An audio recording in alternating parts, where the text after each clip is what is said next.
What is up, everybody? It is Monday. It is April 12th. I had to just check my date there, like, what day is it? And of course, I would just like to welcome you to the show. What's the 411? We are live. We are live. It's 8 o'clock. It is Monday. It's a fabulous day. Although today was raining outside, we gotta look at the benefits. April showers bring May flowers. That's what they say, right? That's what they've been saying. So we're excited about that. What is up? I'm excited. It's Monday. I think this week is March break, or what would have been March break for the kids. It's like a spring break, I guess you would call it, for the kids. And then we just heard today that they're not going back to school. They're going to be doing remote learning. So I don't know how that affects all of you guys, or you know what I mean, but it definitely is something that we had to deal with a bit last year, right? Hey, and then of course we're going to have to resort back to dealing with that. So how do you parents feel about that? What are you guys thinking about the remote learning? I know it's pretty difficult for parents across the board, especially with these kids who are so tech savvy. I mean, these kids know so much more than what we knew at our age at that time, right? So, I mean, when I think about it, I remember how much advancements technology has made in just like 30 years, let's say 30 years, right? So I remember when technology first started, right? Technology first started, we had one computer in the school, in the library, I remember, and then it went to a computer in the classroom, one per classroom, and then, people started getting computers at home. Now, everybody has a computer at home. If you don't have, like, everybody has their own device, pretty much. If you don't have your own laptop or desktop or tablet or whatever, it's gotten really, really crazy. So we have to be mindful of all this technology and how fast it's working, and then we have to roll with the times too. So for any of individuals who are like myself, who was back in the day doing dial-up, my mom on the phone, we had to get her off the phone to get the computer up and running and get the internet going, all of that. We want to make sure that we are. Hi Doris, how are you? Leather Furniture by Rumors. What's up, Doris? How's it going? Yes, so, internet really has made a lot of advancements in the last 30 years. So for me, I see my kids on the internet and I'm just like, wow, they know how to maneuver the computer quicker than I can even right now. I can't even do it, as quick as they can. They're so quick. Girl, I'm telling you, man, dial-up. I remember dial-up. I remember when my mom had to get off the phone, and you know how hard it is to get these, your mom off the phone. Back in the day, it was like she was on one phone call to the next phone call, with her people.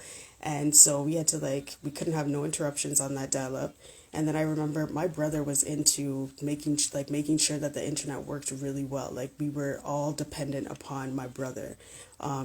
So he would get these CDs, like these discs, where you didn't even need to be on the phone. Like, it wasn't through the phone line, it was through this disc. I don't even know. Like, I can't even tell you how it was done.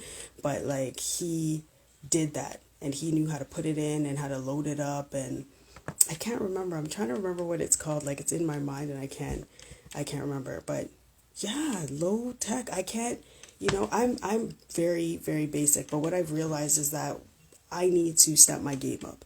I need to really, because I'm watching my kids. I see them online. They're doing their thing. They're getting into it. They're even like my kid, my 5-year-old, my 6-year-old is he's really good on the computer. Like, he knows. I see him switching, doing this, going Googling stuff, and I'm just like, okay, this is I need to make sure that I'm on top of them as well, because technology moves really, really quickly. We got to make sure that we're on the ball. You know what I'm saying? So, yeah, I need to get on the ball. I need to start doing different things as well. I feel like, even on Instagram is always changing stuff. Like, it has just changed how I do a live. So I used to be able to, like, as soon as the conversation was done, I could either add somebody onto the conversation or take them off of the conversation. Now, Instagram changed that, and I don't even know how to do it anymore. You know what I mean? So, like, I need to step my game up. I need to learn what's going on with this technology. There's a lot of different things that you could use on Instagram, like reels and other things that I don't know how to use yet. So I'm trying to learn this new algorithm or whatever they call it, all of that stuff. Trying to learn all of that so that I can, promote the show more, promote the business, promote, what I have going on. So, of course, I want to just send a big shout out to everybody that is on the show. Thank you guys. Most of you guys are always with me every single week. I appreciate you. I appreciate anybody coming on here, just listening to the show, whether it is on time at 8 o'clock and you're with me live or you are watching the replay. I totally appreciate you guys. I'm excited about being able to bring this content to you every single week.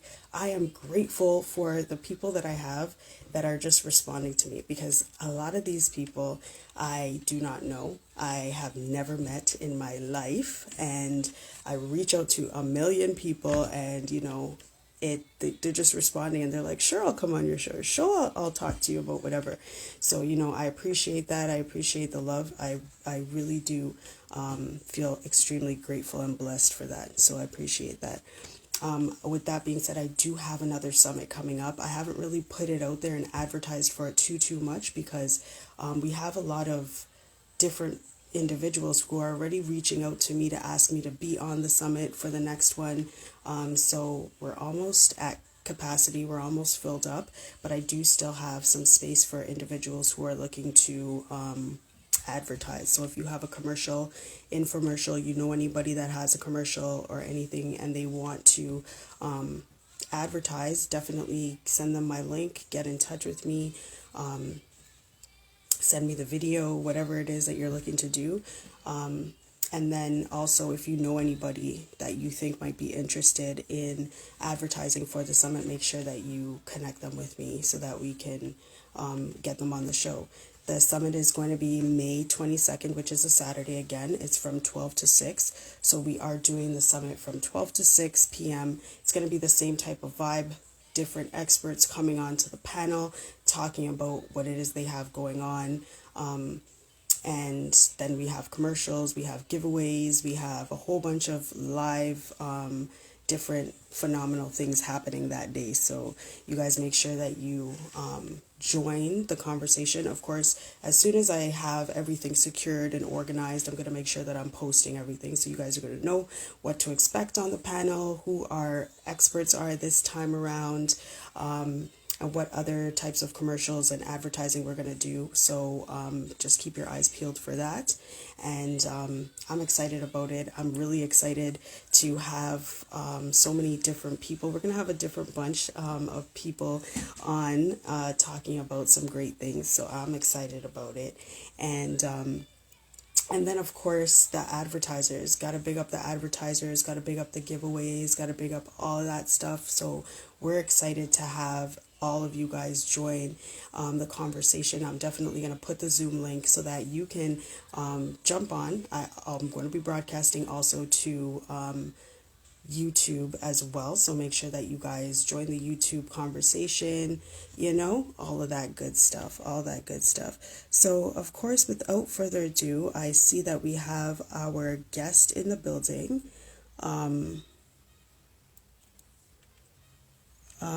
So let's see, Harpreet, see if you can join, because it's telling me that you can't.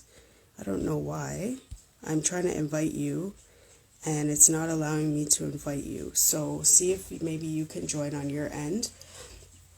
I don't know. And then we'll take it from there. But yeah, I'm excited about today's conversation. Of course, you guys know you can catch the winter edition of A Seat at Our Table, which is the summit, on my YouTube channel. So check it out. Harpreet was on YouTube, she's got YouTube, but she was on our winter edition as well, dropping gems, just talking about, her expertise in the financial industry. So Why not? It's just like, why is it being so why is YouTube being disrespectful? I don't know why it's not. Why? I think it's saying that you need, here, let me see. What does it say? I think you have to put, you have to re-download Instagram. That's what it's saying. You need the latest version of Instagram to join. I don't know. I don't know. I don't know. But see what you can do. See if, I don't know if you have another device. I don't know if it could work for you. We're here. We're here. We'll wait for you. So you do your thing and try to see if you can join. I don't know why. It's not like I have the latest version of Instagram, I don't think. Anyways, didn't I just spend like 20 minutes telling you guys how I'm not tech savvy, and all of a sudden now Instagram is acting up. It's like, why Instagram? Why? Like, why? Anyways, I don't know. But yeah, so I'm excited to hear about financial literacy because everybody, first of all, is talking about financial literacy. Everybody is, on this, we're having this conversation a lot. It seems to be coming up a lot. What do we need to learn about what is financial literacy? What does that mean? How do we, make sure that our children are educated when it comes to financial literacy? What types of investments do we need to be making out here? You know what I mean? And what are the right types of investments too? Because, everybody's doing a whole bunch of different things. We just need to know, like, what is the right investment to make? How do we know it's the right investment for us? Because maybe the investment I'm making is good for me, but how do I know it's good for the next person? You know what I mean? And then building generational wealth. We see these posts on Instagram. Everybody's talking about, oh, I'm changing, my generational wealth. I'm building this, I'm building. What does that really mean, and how can we really obtain it? Like, what does generational wealth look like? Does it look different for everybody?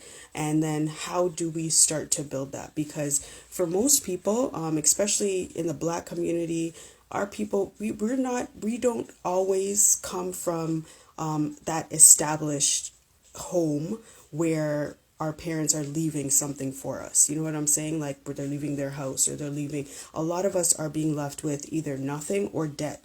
You know what I mean? So how do we start to build that type of wealth where we are actually leaving something for our children, even if we leave them debt free? How do we do that? How do we make sure that they're in that position where, because it's going to happen. We're all in here, living in this world, doing our thing, but we don't, tomorrow's not promised, right? And that's a fact.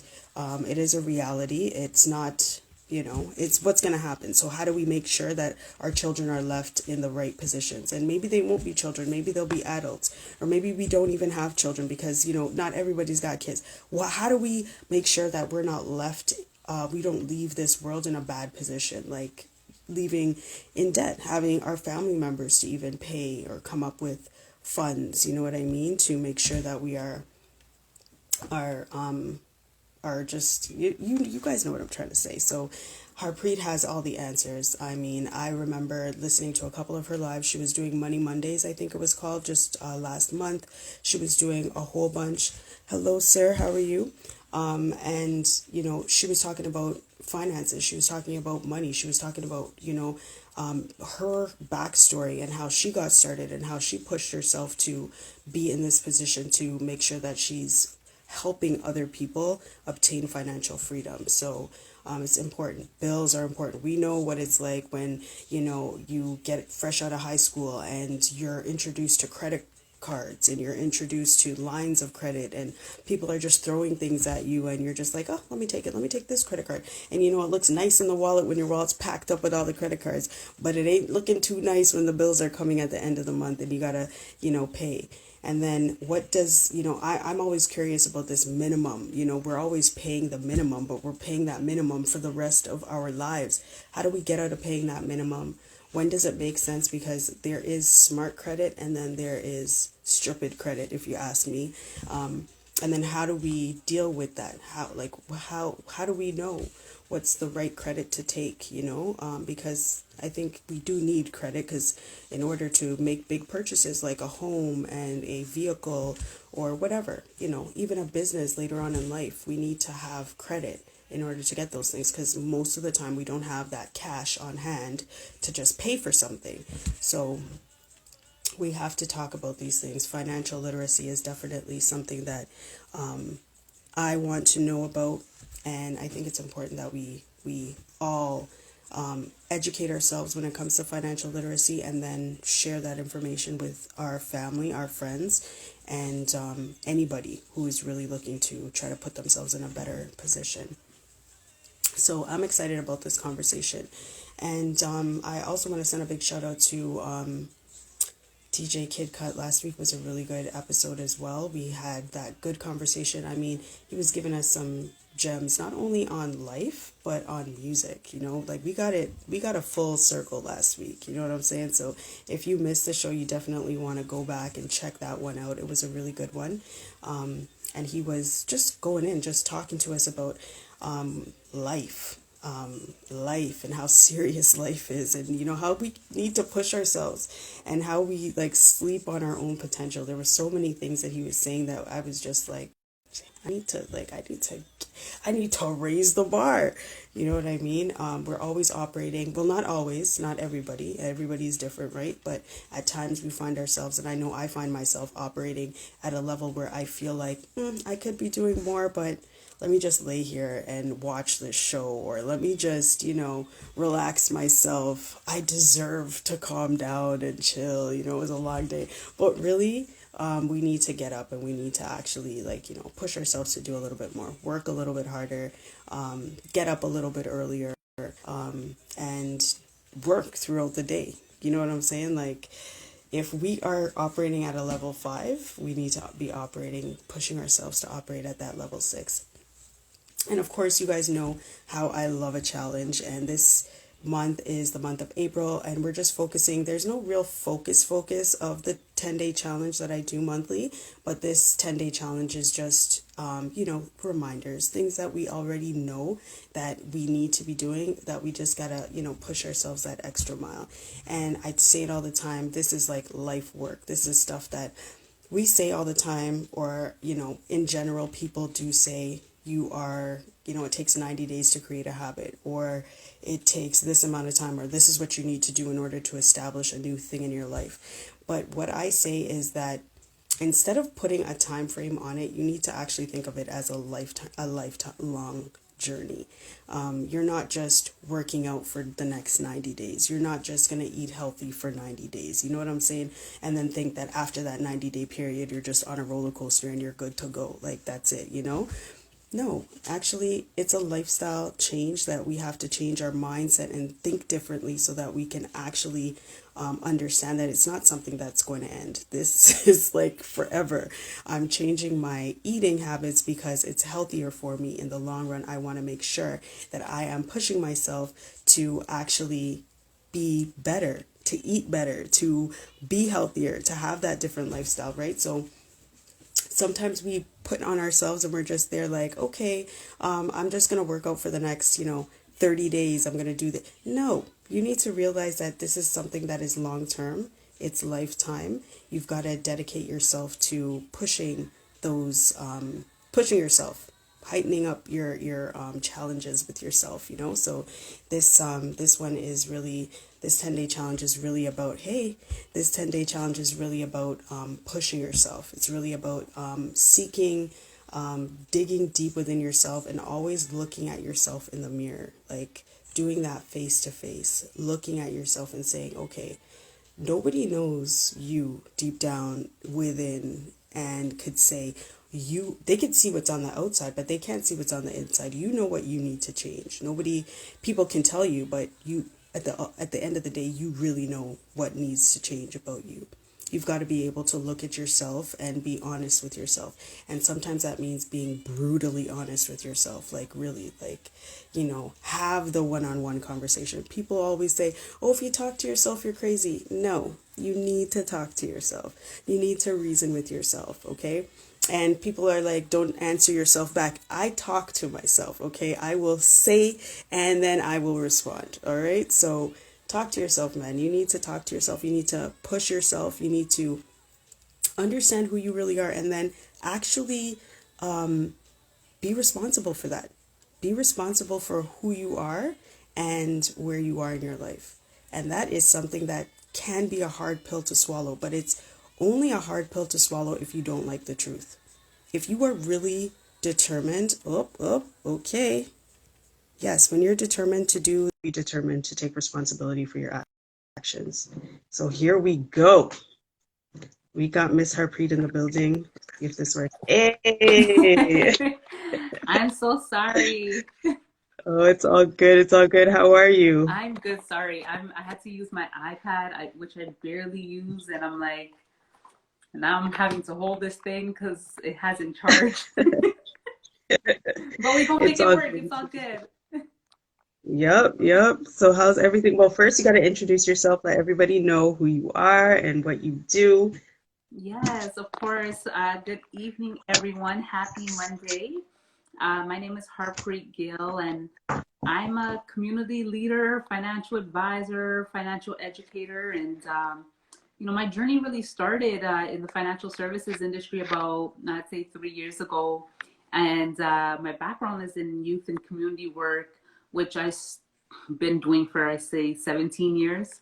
And I transitioned into financial services because I really wanted to learn for myself, to be quite honest. I went to my bank, wanted to learn more about business loans and mortgages and things of that sort. And the bank teller, or the advisor, I should say, at the bank told me to come back when I had about $60,000. And that is when I could have a seat at the table to ask questions. Yeah. Oh, wow. Wow. Yeah. That's That was nuts. 60,000 though. 60,000. Jeez. My Yeah. gosh.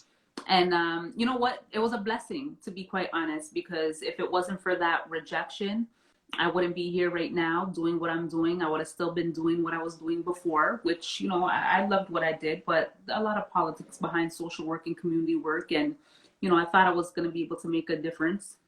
But you learn that there's too much red tape and you really can't.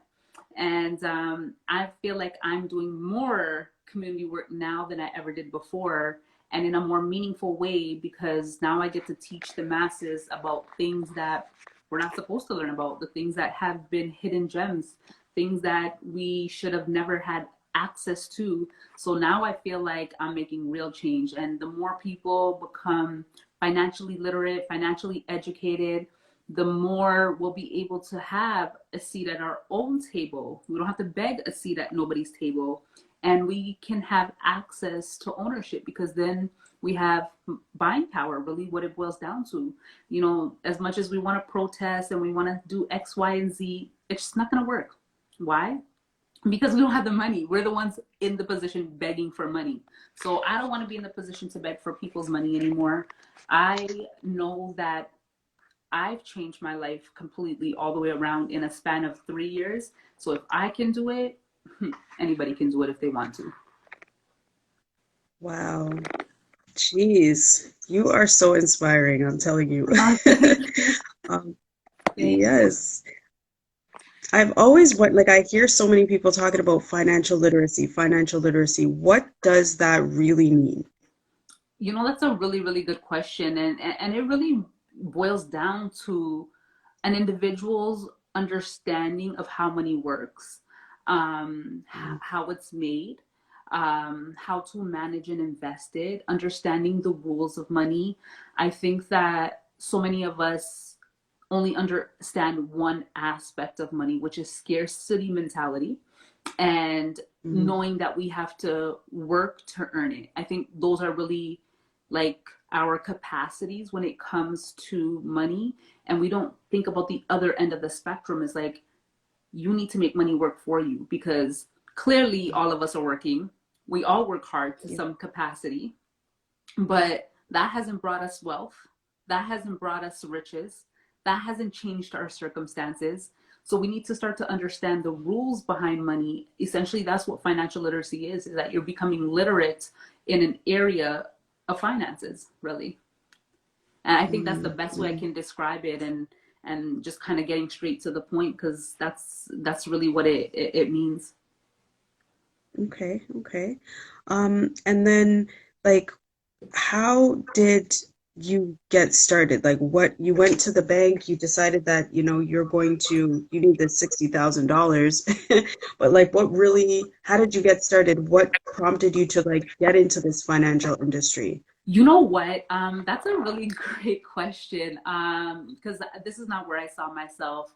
And funny enough, before I even went to the bank, because I worked with youth for so long, I was already teaching financial literacy, like to this degree, like nothing comparison to Mhm. what I'm doing right now. And I was really, because my mom, she raised me to be good with savings. So I didn't know money, but I knew that I was good with savings because of the fundamental things that my mom taught me from when I was young. And those are the things Mhm. that I was teaching kids that I was working with, the youth that I was working with. I was teaching them how to save. I was teaching them, not to spend on all these luxury items, just the fundamental stuff, because I really didn't know much more than that. I was teaching them a little bit about credit, I can say, because I really didn't know the extent that I know now about credit, but the very little that I did know was like, don't put yourself in debt, unnecessary debt, like teaching just like the basic stuff like that. That's kind of how that started. But then I would say maybe like 2 years after the experience with the bank, I was invited to a session with a brokerage called World Financial Group. And one of my friends, she's like, my best friend actually, she's like, I'm gonna go learn. I was invited to the session. I'm gonna go learn about money. And I said, okay, well, I'm inviting myself with you. I took myself there. We went together. And in one session, my mind opened all the way up. And I was like, just sitting there feeling dumbfounded, like, wow, I can't believe I'm hearing this information. And at that time, I decided, you know what, I'm going to get me an advisor. Funny enough, my best friend who went didn't end up doing anything, but I saw value right away. But this is what happens when you're aligned, right? I mean, when your mind Mhm. is thinking in an alignment and is thinking of solutions, sometimes you don't even realize how opportunities present itself. And opportunities, like I always tell people, don't blow your nose up at opportunities, because you never know where it's going to take you. And that's one thing that I think that has even gotten me to this point, is that if it meant scrub toilets, I'll scrub toilets. If it meant do this, I'll do that. I don't care. The opportunity is there, as long as I'm not selling my soul and I'm not doing anybody dirty. I take advantage of any opportunities that come my way. And that's exactly what I did. So I acquired an advisor, we sat down, and I think maybe into my second session in, I was just like, wow, I can see myself doing something like this. This is really cool. I would love to bring this stuff. And that's when things started to click. The more I started to learn, I was like, oh my God, I went into social work thinking, yes, let's fight the power. But you really realize that there's no power you can fight. Um, and when I started to learn about money, I was like, oh my goodness, this is the reason why they've been keeping this away from us. Because when we don't have control of our money, they have control of us. And when we don't have control of Mhm. our money, we are enslaved to money for the rest of our lives. And I started to realize, like, oh my goodness, because I went into social work for this particular reason, I can now get out of that industry, which I wanted to do anyways, but not fully get out of it, but put a spin on what I'm already doing in a different lens, in a different capacity, which was financial planning. And I haven't up to this point seen anybody, do financial planning in the sense that how I do it, that community based, that real approach. And that was what my target audience, I knew who my target audience was. My target audience was people who are like me, who are financially illiterate, which is literally majority of the world, right? Majority of Canadians. And because most financial institutions, they only want to focus on the wealthy few. For people like us, we get the short end of the stick, we get taken advantage of, because that's what they want. The banks want us not to be educated. They want us to be illiterate when it comes to financial concepts and such. Hence the reason they'll only tell you the very bare minimum that you need to know. No, why hasn't a bank teller ever pulled me aside and asked me, how to maximize my tax-free savings account, or what it means to have a tax-free savings account. There's no reason why so many Canadians should have a tax-free savings account and not know what it means, right? And so when all of those things started to click, I was like, I looked at my advisor, and I was just curious, because at the time I was working 5 jobs, 1 full-time legit job, 4 part-time cash jobs. I was working, I would say, between 90 to 100 hours a week minimum. Ask me when I slept. I'm thinking back, I don't even remember. I asked myself how I even did that. And I did that for years, you know, so it wasn't even like a short period of my life. And I looked at her and I said, how did you get into this industry? Because I can see myself doing something like this. And she's like, I'm so glad that you asked, because, you know, World Financial Group offers like an apprenticeship type of an opportunity. And when she told me what the cost was, because in my head, I thought she was going to tell me I need to go to university, get a degree, and all these things. And I was already in debt, $32,000. But to me, I didn't look at, oh, it's going to cost me, you know, $600 to get this license. I was like, okay, that's $600 I'm willing to be in more debt for, because I'm going to get a skill and get knowledge that no one can ever pull a fast one over me again. I pulled out my credit card, as much debt I was in. I said, here, I'm ready. And from that day, I didn't look back. I got my license, became a financial advisor, started my own business. And, you know, now I'm actually looking for people. So if anybody's looking for an opportunity, if you check out my Instagram page, I actually have an information session this Thursday at 7:30 p.m. over Zoom. If you're interested, you're more than welcome to register, because you don't need to know about money. I didn't know nothing about money. Anything that I'm talking about and teaching now, like outside of the fact that we shouldn't spend more than we earn, I really didn't know much. That was as much as my financial literacy went. So if anybody is looking for an opportunity to learn about money, to make an impact, I am hosting that session this Thursday at 7:30 that you're more than welcome to tune into. Thursday at 7:30. Yes. Okay. All right. But talking about credit, like is there good credit and bad credit? And then what does that mean? And then how do we know the difference? Absolutely. You know? There is a difference between good credit and bad credit, and it's very, very easy to determine what is good and what is bad. Essentially, anything that is considered to be bad credit, or bad debt, I should say, is when you take somebody's money and you go buy a bunch of liabilities, right? So we have to first understand what is the difference between an asset and a liability, right? So an asset is something that helps to increase your net worth, meaning it brings more money into your bank account, while a liability does the complete opposite. It it pretty much destroys your net worth, and it takes money out of your bank account.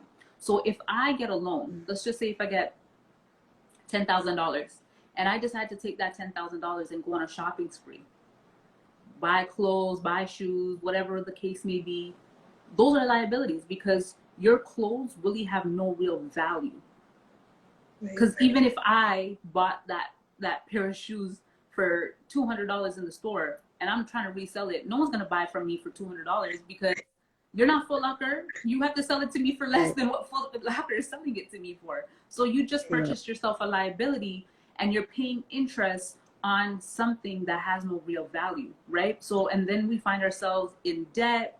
Then we find ourselves paying minimum payments. That $10,000 of a shopping spree just turned into $20,000 in a span of 3 years because you couldn't maintain or pay off your debt. That is bad debt. Anything that helps to decrease the net worth, your net worth, is considered to be bad debt. The opposite is good debt, which is when you're buying assets, right? So one thing that we have to come to understand is that wealthy people never, ever, ever get rich by using their own money. They use other people's money, OPM. So that's an acronym to remember, OPM, other people's money. They use other people's money to build their riches. And when you take a $10,000 loan and you go buy yourself a vending machine, start yourself a business, you start doing all these things, those things help to increase your net worth. Because even though I'm in debt, that piece of vending machine, my business, whatever I decide to invest in it, although I'm in debt, is going to help to increase, because eventually that asset is going to help me pay that debt off while I still have that asset that's going to help to increase my net worth. So we Right. have to really start thinking differently. And this is one thing, one thing that I come to learn over these last 3 years is I used to always wonder, I'm like, why did our parents leave our nice countries where it's nice and hot, and the cost of living is not that expensive but relevant, right? Because you're not making as much money back home and stuff like that. But those are the ignorant things that used to cross my mind. And it became simple as day why they decided to come to Canada. And the reason why they call it the land of opportunity is because you really can build wealth from nothing. You can be broke and be wealthy. Back home in India, they don't give a shit if I'm broke. I can't be wealthy. I cannot. That's my destiny to be in that, because what we live in is we live in a credit system, whereas most parts of the world live on a debit system. And what that means is that if I want to get a loan back home of $50,000, I gotta have collateral of $50,000 to be able to borrow that $50,000. In Canada, you don't have to have $50,000 to borrow $50,000. You have to have good credit and reasonable income. And if you have those two things, then you can borrow and flip. But back home, if you're poor, how are you going to borrow money if you got to have collateral already? And that's how most places are operating. But in our country, what happens is they take the literacy away from us. They don't teach us. They don't educate us. And so by the time we get 18, we get excited. We get our first $500, $1,000 credit cards. We go to a university, college. We get student loans and all that kind of stuff. And by the time we get to our first day of university or college, they're already shoving credit cards down our throat. So by the time we start this so-called real life, like this adulthood life, by the time we graduate, we're already up to here in debt. But then we want to buy a house, we want to buy a car, we want to buy everything in between. And so we go on the rest of our lives collecting bad debt, because no one ever taught us that you shouldn't take that $500 credit card and go buy a bag of makeup and then forget that you ever have to pay that off, because that is what causes those trickling effects of compounding interest. If you really understood how compounding interest works, you'll realize how quickly your debt will double up, right? So it's crazy, because this can all literally be prevented simply from knowledge. And we can all be millionaires by the age of 30 if we were taught this stuff from when we were younger. Right? Jeez. Yeah, it's crazy. So we need to, so where do we start? Well, you know what? Start with me. For real. This is why I do what I do. I offer free educational webinars. I had a webinar this Saturday, 3 hours in length, and everybody stayed the entire 3 hours. Nobody felt bored. Everybody was happy with the knowledge they got. And then, book a one-on-one. This is why I decided to do what I do, because I know that there's a huge lack of financial literacy and a lack of proper financial resources. And that's how businesses start, right? Because you have to find a problem, because every problem there's a solution. And I decided not to be the traditional financial services industry. I decided that I was going to do things very differently. I decided that I wanted to fill a gap in communities that are marginalized and, taken disadvantage of. Because that's where I grew up, and I am a product of my environment, of my community. And I know I've always been in this mentality that I think that there's enough for all of us to be good. I'm not that type of person who wants millions and millions of dollars and say, well, bye guys. No, that's not my mentality, because I don't give a damn about money. If I don't care about the Bentleys and the mansions. Like, I'm okay with a small little bungalow. I'm good with a Honda. I don't need all that money. But what I do want is my people to get good. Because if we're all good, then what is money really? Money really is just opportunity. But if I can educate people, that's a whole different thing. And that's where you can start. Like, come out to my webinars. Like, anybody that comes out to my webinars or anything like that, they always tell me that they never thought that understanding money was so simple, because I talk in everyday language. I don't talk in big words. I don't use, even if I use a terminology that the average person wouldn't understand, it's because we need to learn those terminologies, but I break it down and explain what they mean so it doesn't go over your head. Because growing up, they told me I had a learning disability, right? So when I teach, I always teach how I would want to receive. And I like simplicity. I like things to be broken down to simple stuff, because if it takes too much brain power for me to understand what you're saying, that's a problem. So for me, I like to deliver the way I like to receive. And that's important because, yeah, when, we were never taught these things, especially in school, and then from our parents who maybe they didn't know themselves, they didn't Mm-hmm. realize.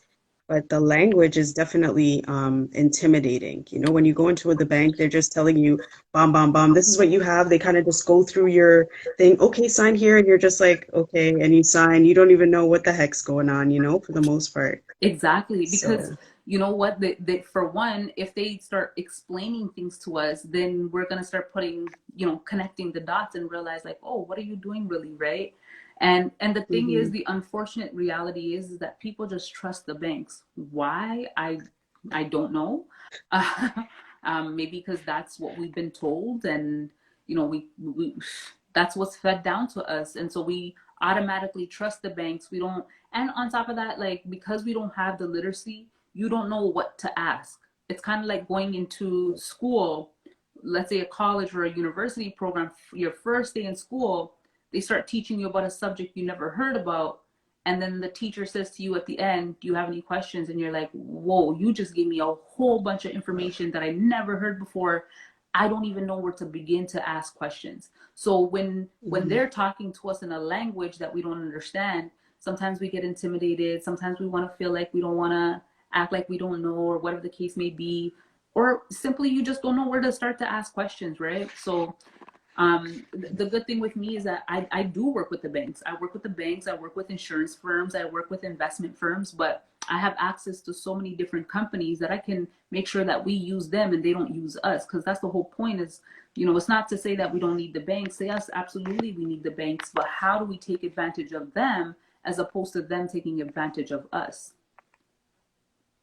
Yeah, that's huge. That's definitely huge. Um, People are talking a lot about, I see a lot of posts about, generational wealth Mm. and, obtaining financial freedom and all of this good stuff, which is all what we want. Mm-hmm. But like, what does generational wealth really mean? Is that different for each individual? And then how do we get on the ball? So you asked like two questions. I'm going to answer it separately in terms of what does generational wealth mean, and then also really, what was the second part of the question? Sorry. Like financial freedom. Right, financial freedom. So for one, to understand financial freedom, you have to understand what the end goal is. The end goal has to be retirement, right? So retirement in our eyes is 65, but no, in fact, it doesn't have to be 65. If you want financial freedom means that you need to have an X amount of dollars to never have to worry about money ever in the rest of your life. Mm. But if you don't know how much money you need to be financially free, then you're chasing after a dream that makes absolutely no sense. Yep. It's like you trying to chase like the end of the hallway, but the end of the hallway you can't even see down past where it's ending up, right? So you really have no idea. And that's one of the things that I cover in my seminars, is how to discover how to get financially independent, because it's a lot of things that people are talking about financial freedom, but what does financial freedom really mean, and what does it really look like? Because if I told you that in order for you to be financially free, you probably need about 3-4 million dollars right now. Or if you want to retire at the age of 40, you definitely need about 3-4 million dollars. Mm. But most of us don't even think about that, but we say stuff. We just want this, that, the other, but we don't think about what does it take to actually get there. So we have to start asking ourselves, what is financial freedom? Because you can't say you want financial freedom without knowing what financial freedom really is and looks like, because you'll Right. never be able to get it. Because anytime we do this, we call it the fin number, the financial independent number, that we discover in the seminars. Everybody is blown away with their numbers. Why? Because no one ever tells you that you can't just ask for financial freedom without understanding what you need to do to get there. Mm. And then the other part of your question in terms of generational wealth, I'm glad you brought that point up, because it's something that a lot of us are starting to talk about, and I'm glad that we are.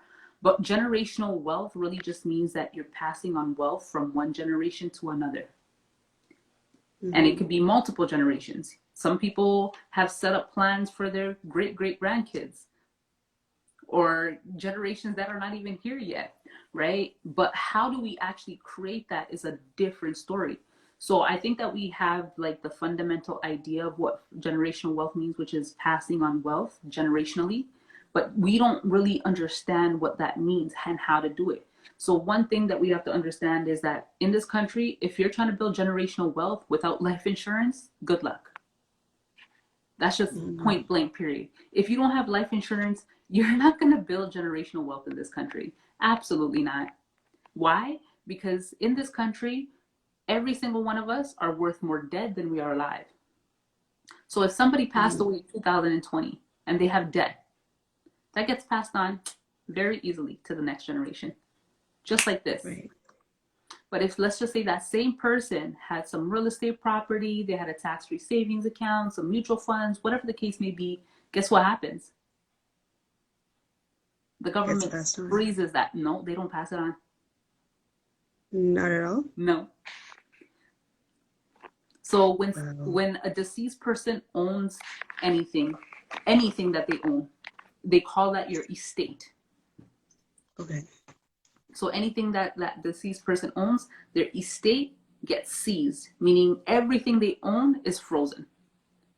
And in order for those wealth or assets to get passed on to the next generation, that generation has to have 3 different type of taxes that they have to pay. One tax is called capital gains tax, which means all the profits of all the investments. So what they'll do is they'll take a look at the fair market value of purchase, meaning how much did that owner purchase that property for, and what was it worth when that person died. So all the profits of that individual's investments are called capital gains, and you have to pay capital gains taxes. Then you have to pay another tax called probate tax, and probate tax is an administration tax.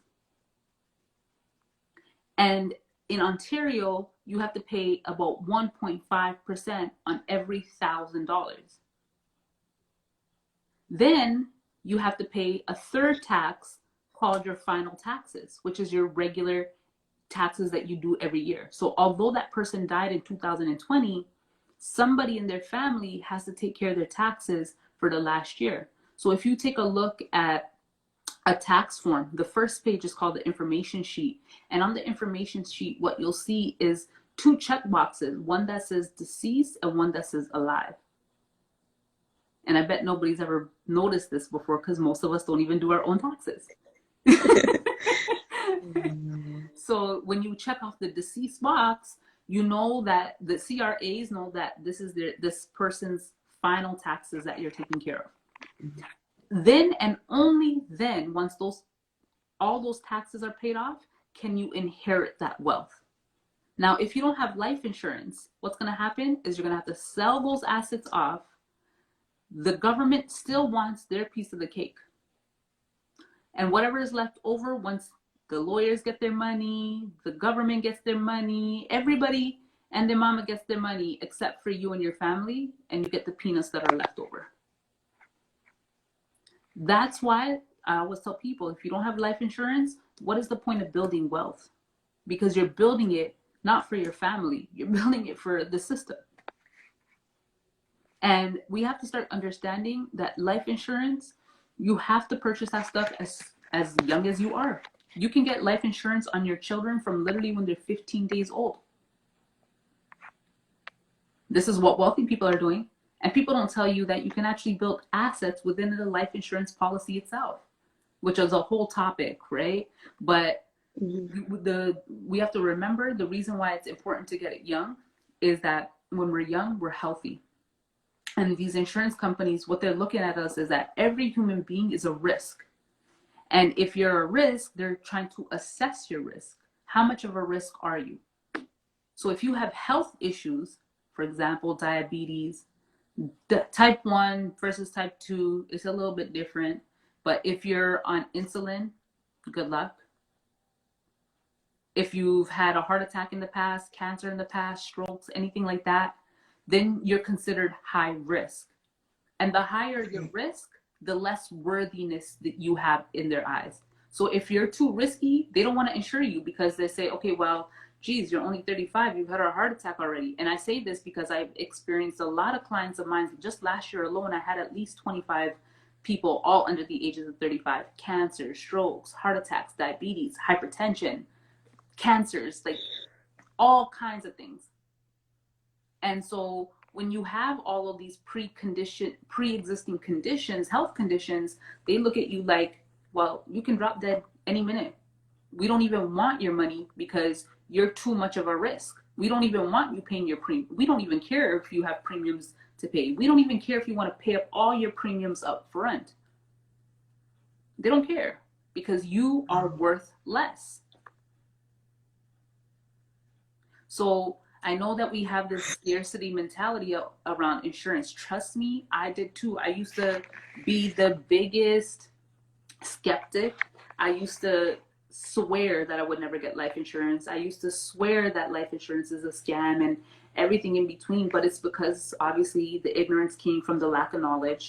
And, you know, including myself, and I'm not just speaking to anyone in particular, but including myself, this is the problem when we think we know stuff and we don't put the effort in to go educate ourselves, because what you don't know will hurt you more than what you do know, to be honest. And Mm. yeah, I can understand why some people think life insurance is a scam, because you know you have people inside the system, like for example regular human beings, who are looking out for their best interest. Oh, I'm going to sell you this because it makes me more money, or I'll do this because it's a better interest for me as opposed to you. And that's the Right. wrong way of looking about these things, because you know that I think that's what's created such a big mistrust in our community when it comes to insurance, is that we don't read between the fine lines and we don't read the fine prints, and we don't have advisors sometimes. And I'm not talking about just black and white, I'm talking about anybody, because I've seen all kinds of races be shady. Right. So it's not about race, because I've seen shady brown people, shady black people, shady white people. It's about being a good human being and finding the trusted advisor who actually has your best interest at heart. Because if you ask your advisor certain questions and they're being hesitant to answer them, or you know, you get, your job is to make sure you do an interview on the person that you decide to make your advisor.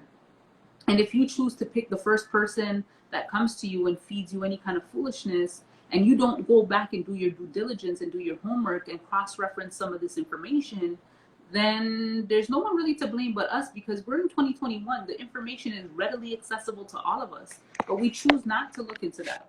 You know, we'll spend countless hours on Instagram and you know all sorts of social media, you know, platforms, but we won't do the things that actually make sense for us. Mm. Yeah, I see a question here. Somebody's asking what type of life insurance is best. So that's an excellent question. And the best thing that I can say to you, that there is no such thing as what's the best type of insurance. It's all dependent on each individual's needs. There is no such thing as a cookie cutter solution or a cookie cutter life insurance policy. Everybody's situation is different and everybody's situation is unique, and you have to assess each individual's needs to be able to find out what the best options are. But what I can explain to you is there are two main types of life insurance. There's permanent insurance and there are term insurance policies. Term insurance is insurance, think of like renting insurance. You have, let's say, maybe a 10, 20, 30-year policy. So let's just say you have a 30-year policy, or whatever the case may be. You have that policy for 30 years, and the price, let's just say if it's, I don't know, $20 a month. That price will stay at $20 a month for 30 years. But then the cost, what will happen at the end of the 30 years, because you're renting this insurance, kind of like you're leasing an apartment, the contract comes to an end. Then you have to renew the policy. And when you renew the policy, because you're 30 years older at that time, the cost of insurance jumps up drastically. And I'm not talking about a few. It's gonna go from like $20 a month to like maybe $500 a month. So it goes up big time. So when it goes up, it can continue to renew up until the age of 80. After age 80, you can never renew your term life insurance policy. Now, some people might think, okay, what is the purpose of having a term policy if, it's going to expire? Well, term policies really cover temporary liabilities. So for example, if you have a mortgage, you don't need permanent insurance. You need term insurance because you're not planning on having a mortgage for the rest of your life. So you don't need to insure that mortgage for the rest of your life. You only need to maybe insure it for 25 years if that's how long the mortgage is. If you have young children, God forbid you pass away too young, and those kids have to now suffer financially, that's why you would need term insurance, because you don't need to financially support your children for the rest of your life. If you have, student loan debt and consumer debt, and it comes up to about like $40,000, you need $40,000 of term insurance because your goal is not to be in debt for the rest of your life. So those are the things that term insurance covers. Now, when it comes to permanent insurance is for two reasons particularly. One is final expenses, which is our funeral costs, because the average funeral in Canada on a cheap end is about $20,000. And that's right now. So inflation down the road, that's going to be a lot higher. So permanent insurance really is for two reasons, which is final expenses and estate planning. So remember, we talked about debt getting passed over, or wealth getting passed over. So term insurance is to cover debt. Permanent insurance is to protect your assets. So once you get into the wealth building phases of your life, now you have a home, now you have maybe a business, now you've invested in a couple of different businesses. Now you need to have some permanent insurance as well. Now you can also mix and match policies as well, depending on your need. Maybe you have a need of $200,000 of permanent insurance, and maybe you have a need of $700,000 of term insurance. I can actually combine those pieces together to create a unique plan for each individual, because not everybody needs $200,000 of permanent insurance, and not everybody needs $700,000 of term. So depending on your needs, I can mix that up. And another insurance that's super crucial to get is also critical illness, because people are getting critically ill on an ongoing basis now. And critical illness is really supposed to be there for you to benefit while you're alive. Because if somebody gets a heart attack and they have to take time off of work for the next year, bills don't stop piling in. The mortgage still has to be paid. The rent still has to be paid. And people don't realize that we don't only have devastating financial impacts when we're not making enough money. We can also have devastating financial impacts when somebody in the household has been impacted and they're no longer bringing money into the house, right? Because I'm thinking about, let's just say, for example, my dad. If he's taking care of my mom, if he gets sick, my mom's screwed, because my mom's not a breadwinner. She can't make money like that. Now, of course, I could take care of her, whatever the case may be, but I'm trying to build up my wealth too. So if we don't put these things into place, then we're going to create devastating impacts in ourselves and our families. And wealth is not just about building investments. Yes, that's a big part of it, but it's definitely not the end all or be all. Wealth is also about protecting everything that you build, because if I go build this big old empire and then all of a sudden something happens to me, I'm still going to need a cash flow to be able to take care of all of those things. And if I don't have that money to do so, then I'm screwed. And everything that I worked so hard to build can literally go down the drain like this. And I'll give you an example. Actually, one of my teammates, she's almost 50 now, and she bought her first house when she was 24. And 10 years ago, her son got into a really bad car accident, ended up in a coma with brain injuries. And she had to deplete everything outside of her principal resident, which is her first home. Outside of that, all of her stocks, everything she had to deplete, because her son needed other additional support outside of what OHIP was able to cover. So he needed therapy. He needed to go through all different kinds of stuff, medications. And still to this day, he's still not like better. He still needs assistance. So imagine like working so hard, you have your stocks, you have your this, you have your that, you have your TFSAs, you have your house, you have everything, and then in a blink of an eye, everything is gone. That to me is worse than being broke. I can't imagine me getting my condo, building up my business, and then shit hits the fan, and then that's gonna bring me more depression than me being broke, to be quite honest. That's how I Yeah. feel. Because it takes a long time to build wealth, but all it takes is one tragic situation. And people always want to say, it's not me, it's not me, it's not me. And we can't think of things like it's not me because nothing is guaranteed. That is so true. There's another question here. Are TFSAs a good idea? Absolutely. A TFSA is a great idea. Everybody should max out their TFSA. And what a TFSA is, sorry, a tax-free savings account, is a vehicle that allows you to invest your money. So remember we talked about in Canada, you pay taxes on everything. So if you're growing money Right.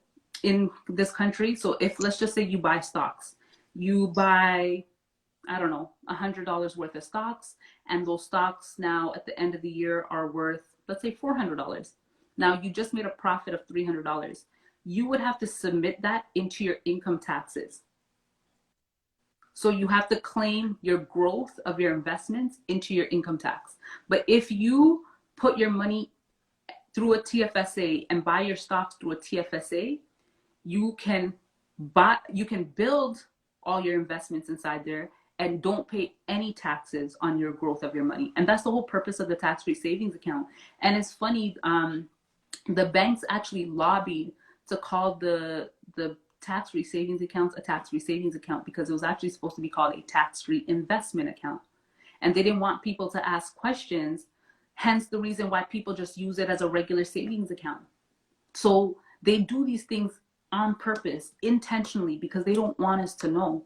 And this is the dangers, right? Because like I said, how many of us have tax-free savings account? Like I remember when I opened up my first tax-free savings account when it first came out when I was, I think, 19. I went to the, like, back then you'd go to the teller all the time. And every time I would go Yeah. to the teller, she would be like, you want to open up a tax-free? You want to open up a tax-free? I'm like, what is that? I don't need that. Whatever, forget it. And maybe she asked, Yeah. like every time I would go, they would ask me. And then eventually I was just like, all right, cool, fine. Let's open up this tax-free thing. No, but I was literally using that tax-free savings account, misusing that tax-free savings accounts for years because I had no idea. And I used to always think to myself, how is this tax-free? How is it tax-free? I pay taxes on my income already. How is this tax-free? Little did I know the growth that you could be making through the investments is supposed to be what's tax-free, not the actual money that you contributed in there. So Mm. yes, definitely utilize and maximize your tax-free. Honestly, you shouldn't be buying any sort of stocks, mutual funds outside of a tax-free savings account, period. Because if you do, you're going to pay taxes on the growth anyways. So why would you want to do that? So when people are out here buying stocks and investing in stocks, I mean, I guess I don't know, how does the stock market work then? How are people making all this money on the stock market? Or are they? Mm, you can make great money on the stock market, but a lot of people don't understand how the stock market works. A lot of people are emotional investors. A lot of people think that they can invest $100 and that $100 is going to turn into $10,000 in a span of a couple of days. It doesn't work like that. Big money makes big money. Little money makes little money. So if you're going to put away $50 into a stock market and think it's going to make you a millionaire, you definitely got it twisted.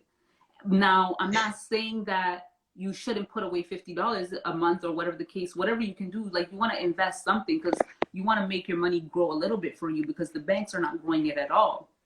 But when it comes to stocks are very, like the stock market goes up and down all the time. It's very volatile. So, Yeah. you know, right now is the best time to buy stocks because they're on sale. But most of us can't buy stocks right now because we're broke.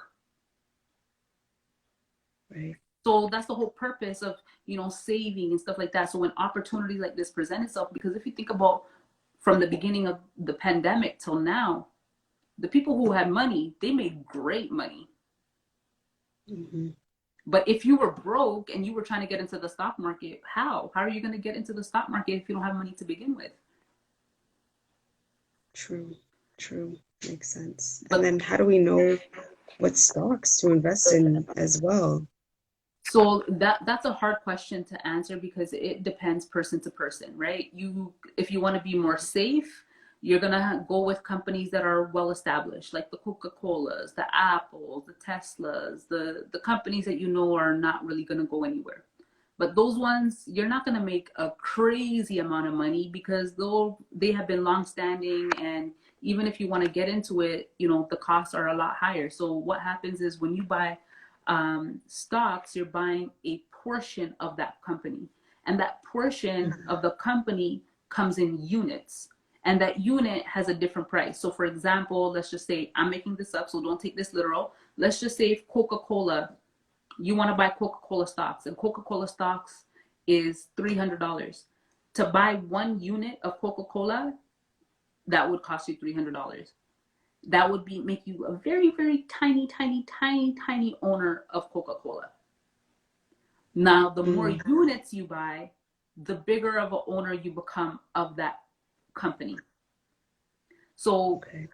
when you want to buy those type of investments, you might not be able to buy as many units because let's just say if you want to buy, I don't know, 50 units of Coca-Cola, you might not have that type of money. 300 times 50 times 50, right? You might not have that money just laying around.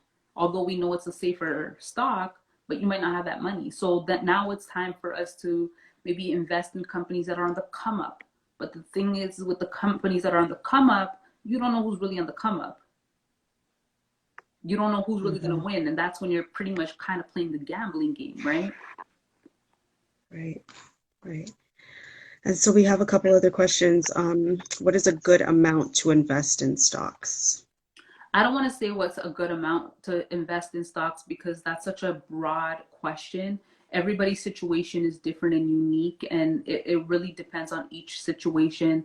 You know, if you're drowning in debt, that's something that you really got to take a look at. If you only have $50 to invest in the stock, then that's all you have. I can't make you do more than that or less than that.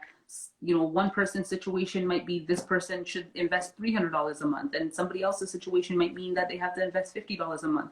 But regardless of how much you can invest, you need to invest because every single day that you're saving in your bank account, your money is depleting over time, meaning that inflation is growing because inflation really goes up by like 2 to 4% annually. So the cost of living is going up 2 to 4% every year. But most of our incomes are not going up 2 to 4% a year. Most of our bank accounts are not going up 2 to 4% a year. So in order for us, like if I save $5,000 today and I want to purchase, let's say, something 3 years from now with that $5,000, that $5,000 is no longer going to be able to purchase the same amount of things that it can purchase me today. So in order for me to maintain my buying power, I have to invest this money so that way this $5,000 in 5 years hopefully is going to be 7,000, 8,000, 9,000, whatever thousand.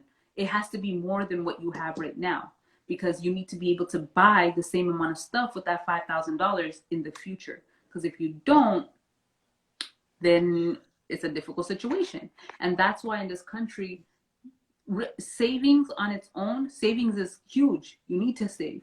But savings without investing will never bring you wealth because your money is depleting every single day.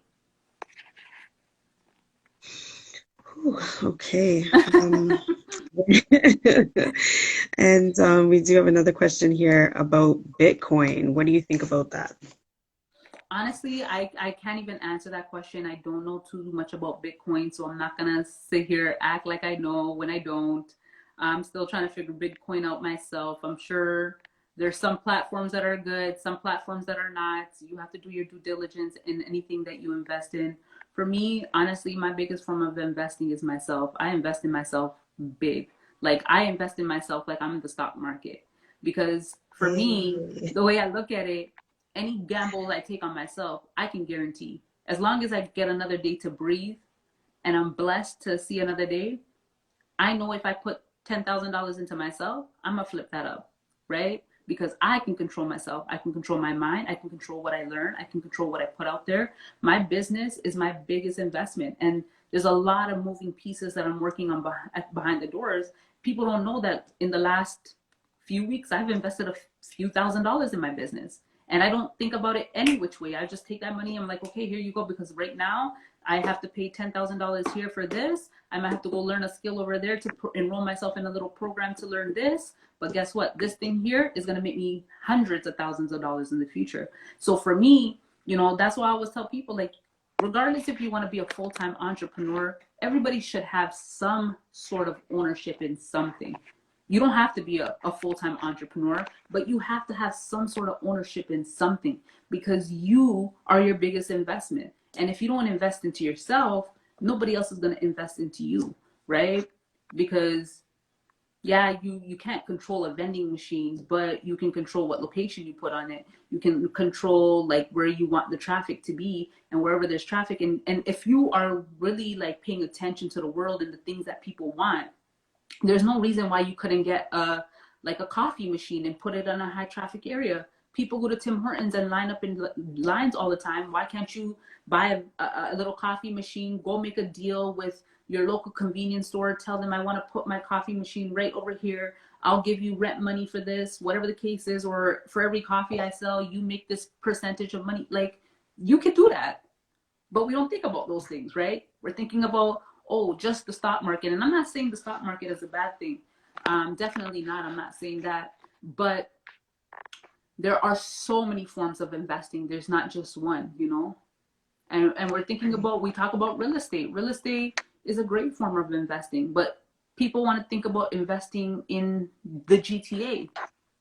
Go outside of the GTA. You're investing. Who cares where you're investing?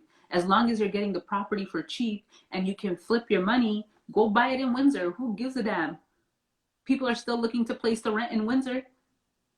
Even if it's something cheap, eventually you can sell that off, make some equity, or if you have a couple of properties wherever, go to London, Ontario. There's students there looking to rent all the time. You don't have to invest where you live. Go where your dollar is going to give you the best bang for your buck. And that really requires to think outside the box, because if you continue thinking inside the box, there's not really a whole lot of things in the box anyways. So we really gotta start. So true. We gotta start looking at things differently. We gotta start looking outside the box. We gotta tap into our resources. And sweat equity is a real thing. Sweat equity, when I talk about sweat equity, I'm talking about like exchange labor for labor. You have a skill, I have a skill, I need your skill, you need my skill, you don't charge me. When I hire people on a regular basis, but do you know who I hire? I hire students. I hire high school students. I hire university and college students. The people, like the person who's doing my YouTube editing and stuff like that, I hire students. Why? Because they're looking for an opportunity, and I can't afford to pay big time photographers and editors anyways. You get something from me, I get something from you. It's called sweat equity. You need to build, I need to build. Let's work together. I look for high school students all the time. All the time. I'm like, I'm going to go to them before I go to anyone else. And if I can't find the skill there, okay, I might have to level up and pay a little bit more somewhere else. But why? I need to make my $10,000 stretch multiple different ways, or whatever money that you have, or $5,000, or even $1,000. And like I said, like a lot of us are scared to invest in ourselves because the school system has beaten every fiber of confidence out of us. Like literally all of it. Not even just the school system, but our parents as well too.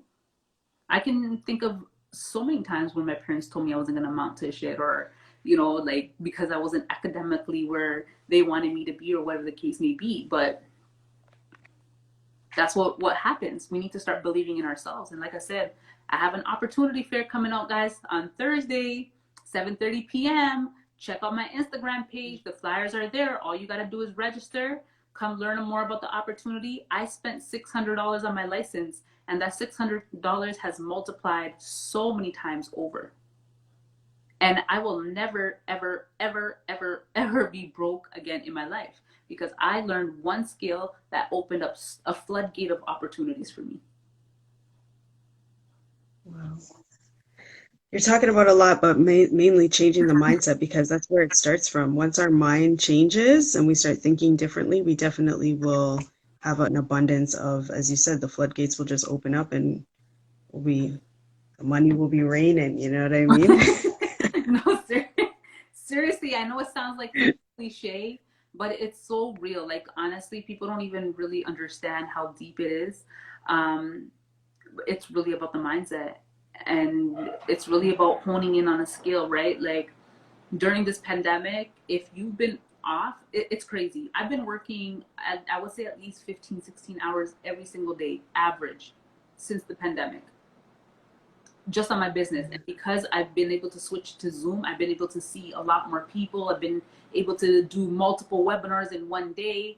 So even as busy as I am, working at least 15 hours a day, I'm still learning new skills all the time. Right now, I'm learning how to develop an app. I should have every excuse in the world as to why I don't have enough time to do that. I should have all the excuse in the world to say I don't have enough time. I can't put this on my plate, but I don't. To me, I'm like, I'm gonna figure it out. So if you want to sit there, excuse my language, scratch your ass and talk about you don't have time, no, your priorities are messed up. Figure out what you want to make priority for. And if you don't, I'd say this all the time, and I'm going to say it till the cows come home. If you expect your next 5 years to look better than your last 5 years and you expect not to make any changes, it's not going to happen. Your next 5 years is actually going to look worse than your last 5 years because shit ain't getting better. Things are not getting easier. It's getting tougher. This pandemic, look at how many small businesses are shut down. The small businesses are pillars of the Canadian society. Did you know that small businesses actually hire a lot more than corporations do? So if majority of the small businesses are getting shut down, then who's going to be hiring everybody? That means there's going to be a lot of jobless people. You know, the unemployment rate dropped to about 5.5 million over the last year. So what's going to happen to people when CERB's no longer there?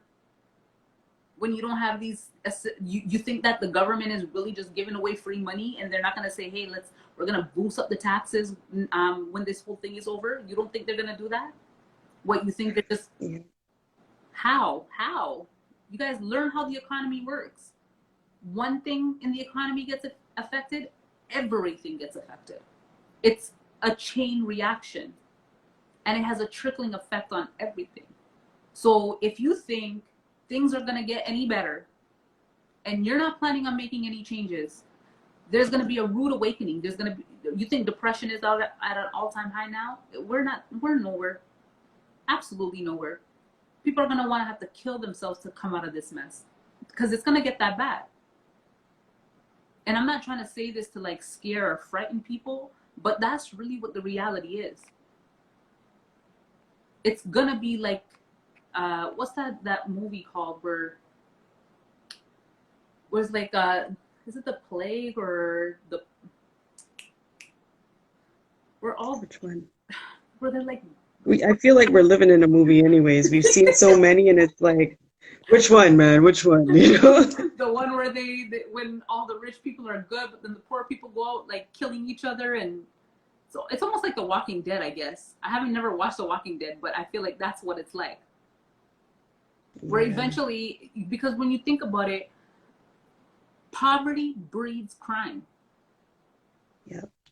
Not race, not religion, not gender.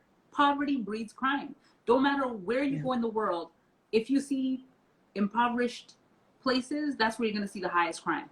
Why? Because your basic survival instinct is on the line. So you don't think people's basic instincts are going to be, survival instincts are going to be on the line just now? It's going to be terribly on the line. Yeah. Yes, that's the one. Purge. The Purge. Yes, The Purge. Thank you. Yes. Yep. Yes. Crazy. But talk to us, how do you stay motivated? How do you, like, you're talking about 16, 17-hour days every day, leveling up on, on a different scale? How do you keep going? Um, I don't know. That's a really good question. How do I keep going?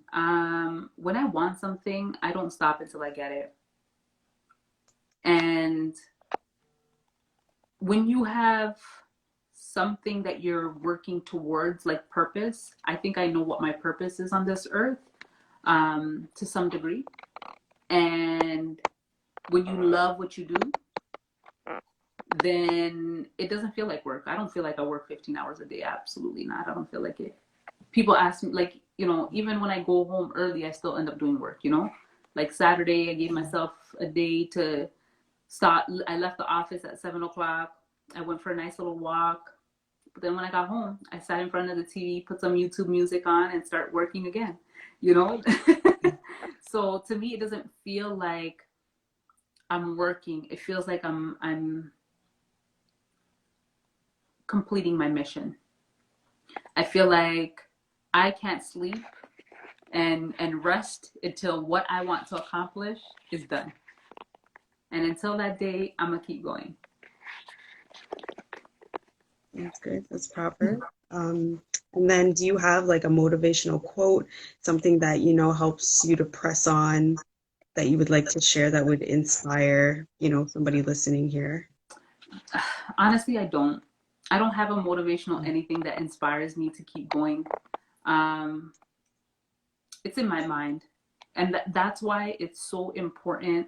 Like, it's so important for us to become so confident and happy with what we do.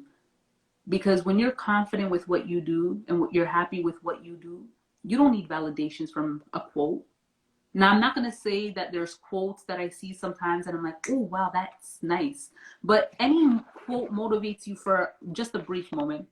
That's why I don't really believe in motivational speaking, because I'm like, no one can motivate speaking to me. Because how many times have we been motivated by somebody? We sit there and we're like, oh Mhm. my God, they're so inspiring. I'm going to go out there and I'm going to conquer the world. And then day Yeah. 2 comes along, day 3 comes along, day 4 comes along. And then you're just like, yeah, maybe next year, maybe next day, maybe next week, maybe next month, or whatever the Mhm. case may be. So I don't really believe, I believe in, feeling inspired, but Mhm. I don't believe in someone motivating me, because no one can motivate you. I think Yeah. we all have, to some degree, realize that. And I think that if you don't have the motivation within yourself, you can go to all the Tony Robinson, events. You can go to all the big league, whatever. You can pay hundreds and thousands of dollars to get into events. You can read books. You can go to conferences. It's not going to work if you don't have it within yourself. Yeah.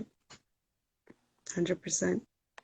You see it all the time. 100%. People read books to inspire them. They watch videos. People ask me how many books I read, and it's not to say that I don't like reading books, but I don't have time to read books. I don't get my motivation from books. I get my motivation from myself. And when I need to learn something that I don't no, then I go pick up the book to go learn what I need to learn. So that way I can Yeah. apply it It's into about action. discipline, Right, right. And how bad do you because really you're want it? disciplined. Yeah, that part I definitely. And you know what? It came from, I think, not being talented, having a learning disability. So things for me came really hard. So, I had to work extra hard as a young person. And it was great because by the time I got older, it was something that we should have, like work ethic, right? Yeah. And even like my parents, and I Mhm. think that, your upbringing has a lot to do with it. Like my dad, he never spoon fed us anything. We had to work hard for everything we had. Nothing was up until, like, I think I got, you know money up until I was 15. After that, I had to pretty much take care of myself. It's not to say my dad would have left me to starve or whatever, but he said, okay, well, you're old enough, you can go work, go figure your own way out. And I was if you ask my best friend, she knows anytime I would be like, oh my God, I need an extra something dollars. And she'll be like, go ask your dad. And I'm like, I can't ask my dad. I can't ask him. And then you have to go figure it out for yourself, right? Because nothing ever came to me. Nothing, even till this day. Like, my dad won't help us with shit. He said, no, figure it out for yourself. And when your back Yeah. is against the wall and you have to figure things out, then you're the only person you can depend on and rely on, and you have nobody else to really reach out for. And I think that's the thing, is that sometimes when we get things a little too easy or whatever the case may be, it kind of creates this like sense of entitlement. And nobody's entitled to anything, and nobody owes you anything either. Not your parents, not your family, nobody. You have to work for it Yeah. yourself. And I'm not saying that, we shouldn't give help. Absolutely. I believe that, when I have children, if I have children, I want to be able to provide them with some sort of support. But at the same time, a lot of the things that my dad did to us, I'm going to have to do to them too, because they have to know that, shoot, nothing comes easy. You have to work for stuff here. Hard lessons, and sometimes, having a lack of stuff builds your character, because that's who you Mhm. end up being. Without all of those lessons, you wouldn't be here today preaching to us, giving us these gems, you know what I mean? It's all part of the plan, so that's phenomenal. Yes, absolutely. Jeez, girl. Yeah. I just want to thank you so much for coming on. I appreciate you. Guys, Harpreet was also on the winter edition of the summit as well, just slapping down gems, you know what I mean? So I have to thank you for that as well. You're very And welcome. I love your approach. I've been on your lives, I've seen your energy and just the way that you have a community of people that are helping you. You guys are all working together. I love what I see, and you're just real. Like we can ask you anything. We've had a ton of questions on here today. You just answer the questions, and it feels honest and upfront. So you guys make sure you head over to her on Thursday, right? The link is in your bio. Yes, it is. You can check out the flyer on my page as well. Okay. And then you have a YouTube as well. Talk to us about a bit about your YouTube channel. Yes, I have my YouTube channel as well as my podcast. They're both called Money Talks, Decoding Finance. You can actually check them out in my link as well. I just started this about a month ago, actually, a little over a month ago, actually. So maybe about 6 weeks ago.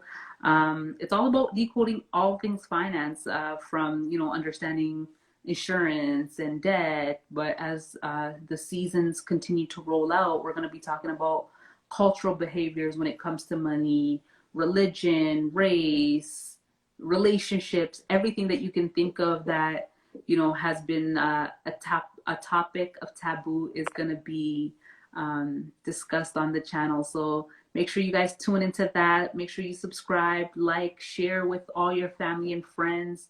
Um, because everybody needs to know this information. Don't be selfish with it, just because you got it. Don't be one of those people who was like, okay, I got it and I'm going to keep this gem to myself. Share it with all your loved ones, because there's so many of us suffering financially, and it's really about getting these little key nuggets, and not just getting the nuggets, but actually applying the knowledge. So if you guys ever need assistance, I do one-on-one consultations as well. You're more than welcome to reach out for an appointment, to learn more of how you can, actually get your finances in order. Because the better understanding I have of your situation, the better I can create a unique plan to help you reach your goals as well.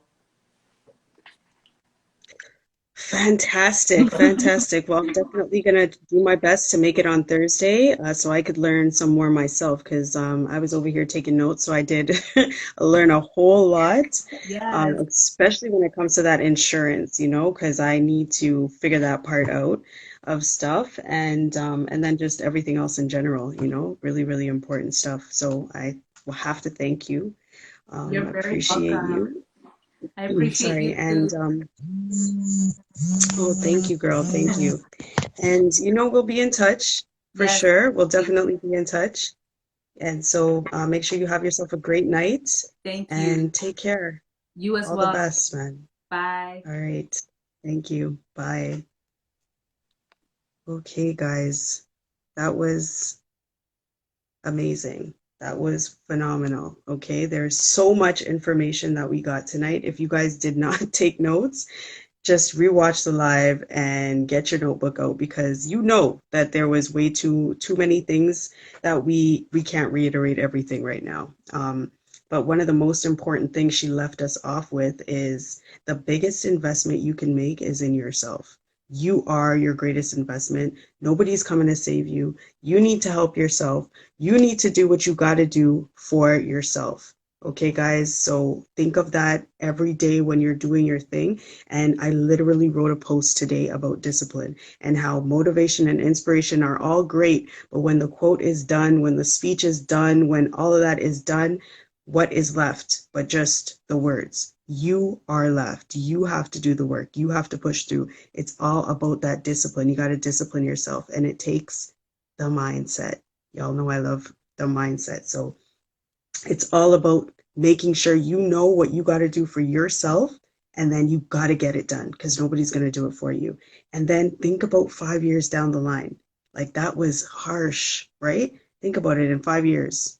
Where are you going to be? Are you going to be in a better situation than you are right now? You better make sure you are. How are you going to make sure you are? Set a plan, get it in motion, and get the ball rolling.